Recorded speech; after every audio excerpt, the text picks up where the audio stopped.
এটা হচ্ছে তারাপীঠ স্টেশন। তারাপীঠ স্টেশনে শিয়ালদা থেকে এসে ট্রেন দাঁড়ালো। একটা স্টেশনে দাঁড়ায়, কিন্তু তারাপীঠ এসে দাঁড়ালো। দাঁড়িয়ে বেশি সময় না, 5 মিনিট পর্যন্ত দাঁড়ায়। এরপরে হচ্ছে তারাপীঠের পরে হচ্ছে রামপুরহাট স্টেশন। তারাপীঠ স্টেশন ছেড়ে দিল, ট্রেন ছেড়ে দিয়ে যাচ্ছে রামপুরহাট স্টেশনের দিকে।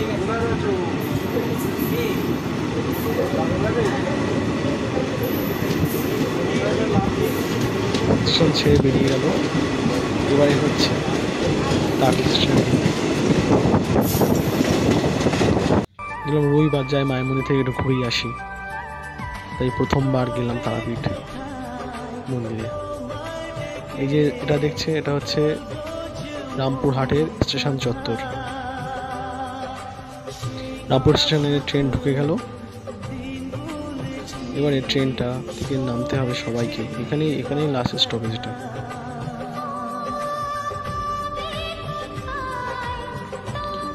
নামার পরে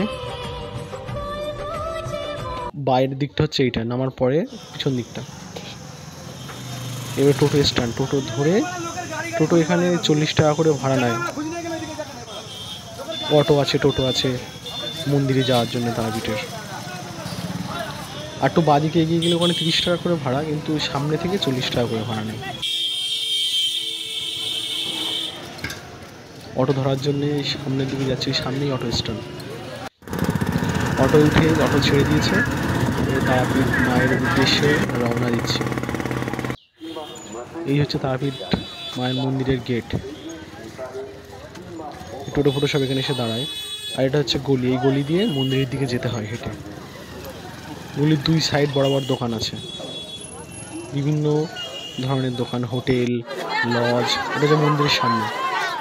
মন্দিরের সামনে যারা পুজো দিয়ে বার হয় তাদেরকে এরা সবাই টাকা চায়, তাদের কাছে কিছু দেন সহযোগিতা করার জন্য। একদম সামনে এটা মন্দিরের। এটা দুদিকে দুটো গেট আছে, পিছনে একটা গেট আছে, এটা সামনে একটা। এদিক থেকে পুজো দিয়ে যাওয়া যায়, এই দিক পিছন দিকে, এই যে এইটা ডান দিক, এই দিক থেকেও যাওয়া যায়। লাল পাঞ্জাবি মতন আর ধুতি পরা এগুলো সব পান্ডা। এরা কি করে, এরা মন্দিরের 4 সাইডে ঘুরে ঘুরে ঘুরে ঘুরে ঘুরে যারা পুজো দিতে আসে তাদেরকে নিয়ে গিয়ে পুজো দেওয়ার ব্যবস্থা করে, দক্ষিণা নেয় এবং ওদেরকে পুজো দেওয়ার জন্য। এগুলো সব দোকান বাইরের সাইডে। এটা হচ্ছে সাইডটা মন্দিরের দিকে তাকিয়ে বাঁ দিকটা এইসব পান্ডারা ঘুরে ঘুরে বেড়াচ্ছে। এরা ফুল কোত্থেকে নিতে হবে, প্রসাদ কীভাবে নিতে হবে, কীভাবে পুজো দিতে হবে, সমস্ত কিছু এরা বলে দেয়। এরা নিয়ে গিয়ে যোগাযোগ করিয়ে দেয় মায়ের পুজো দেওয়ার। ওই সামনে এটা হচ্ছে মন্দিরের দিকে তাকিয়ে ডান দিকে রাস্তা, ওর পাশ দিয়ে গিয়ে ওদিকেও একটা রাস্তা আছে যাওয়ার, ওঠার, ওদিক থেকে পুজো দেওয়া যাওয়া যায়। দোকানপাট তো ভর্তি, লোকজন। রবিবার অফ ডে তো লোক সেরকম নেই অন্য দিনের তুলনায়। যেহেতু 12টা বেজে গেছে, মন্দির 12টা থেকে 1:30 অবধি বন্ধ থাকে, পুজো দেওয়া হয় না তখন। 1:30টার পর থেকে পুজো দেয় সবাই। এসব পাওয়া যায়। এটা হচ্ছে মন্দিরের পিছন দিকের গেটটা, বড় গেট। এখানেও বসে থাকেন সবাই সাহায্য নেওয়ার জন্য, সব ঠাকুমারা সব সাইড। এবারে পুজো দিতে যেতে হয় ভেতরে, এই হচ্ছে গেট, এখান থেকে উঠতে হয়। পুজো দেওয়া হয়ে এবার ড্রেস পরে নিয়ে পুজো দেওয়ার জন্য লাইনে বসে আছে এখানে। এটা হচ্ছে লাইন, এই লাইনে সবাই পুজো দেওয়ার জন্য অপেক্ষা করে। সোজা হয়নি, লাইনটা সোজা হবে এবারে। এই পূজার ডালি কেনা দোকানদারের লিফলেট হয়েছে কোন জায়গা থেকে পুজোর জন্য ফুল কিনতে হবে। এই লাইনটা সোজা হয়নি এখনো, সবাই যে যার মতো বসে আছে। মানে যেহেতু 1:30টা বাজেনি, 1:30টা বেজে গেছে, সবাই লাইন সোজা করে দিয়েছে। জীবিত কুণ্ডের ঘাট আছে সামনে, যেখানে লাইন পড়ে ওর সামনে। এখানে স্নান করে বাবা খাবা পুজো করতো বামদেব। আর সবাই বলে ওখানকার যে মা তারা স্বয়ং ওই জীবিত কুণ্ডের ওই ঘাট, ওই ঘাটের মধ্যে মা তারা বিরাজমান করে। লাইনের সিস্টেম এখানে এরকম রড দেওয়া আছে, পাইপ দিয়ে দিয়ে রেলিং করা আছে। এদিকটা হচ্ছে ব্রিজ, ওই লাইন বরাবর ব্রিজ চলে গেছে। এই যেখানে সব যে যার মানত করার জন্যে একটা এই ঢিল বেঁধে দেয় সুতো দিয়ে। নিচে খাওয়া দাওয়ারও ব্যবস্থা আছে, বেশি সময় না, 1-1.5 ঘন্টা খেতে দেয়। যত সময় খাবার থাকে তত সময় খেতে দেয়।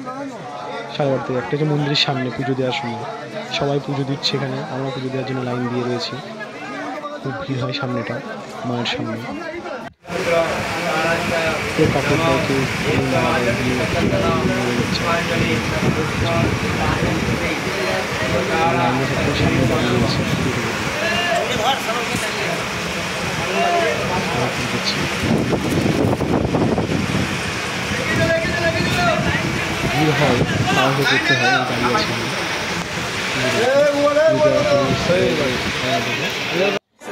পুজো দিয়ে বাইরে বেরিয়েছি, সামনেই মন্দির আছে। মন্দিরে প্রণাম করতে হয়, অনেক মন্দির আছে। চন্দ্রচূড়ের মন্দির, এই হচ্ছে শিব ঠাকুরের মন্দির, চন্দ্রচূড় বাবা। এখানে দুই ভাই পুজো দিয়ে নিলাম। পুজো দেওয়া শেষ হয়ে গেছে। পুজো দিয়ে এখানে নমস্কার করতে হয়। সব মন্দিরগুলো পাশে পাশে রয়েছে তারা মায়ের। 2-3 ঘন্টা লেগেছে পুজো দিতে, 3 ঘন্টা মতন লেগেছে টোটাল পুজো কমপ্লিট করতে। লাইন কম ছিল তাই পুজো দিয়ে বেরিয়ে পড়েছি। এখানে শিবরাত্রির দিন খুব পুজো হয় বাবা ভোলেনাথের। পুজো শেষ হয়ে